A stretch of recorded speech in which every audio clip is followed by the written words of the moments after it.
thank you for today. Thank you for another day. Maraming salamat sa bagong pagkakataon na ibinigay niyo sa akin. Maraming salamat, Lord, kasi alam ko maraming magandang pangyayari ang mangyayari sa araw na ito. Alam ko na puno ng pagpapala ang araw na ito. Maraming magagandang pangyayari ang ibibigay niyo sa akin. Dahil alam kong patuloy ang pagbibigay niyo ng magagandang bagay sa aking buhay.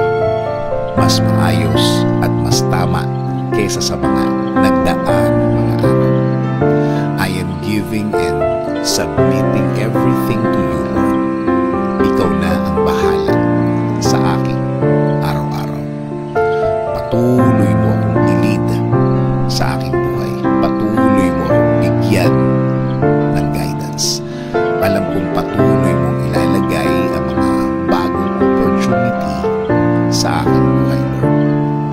Sa iyo ako palagi titingin, sa iyo palagi ako mag-focus at hindi sa mga mahihirap na nararanasan ko at hindi sa mga sitwasyon na nasa harap ko. Sa mga bagay na kung iisipin ko, Lord, ay malulungkot lang ako at iisipin bumigay. Again, Lord, I declare this will be a good day today.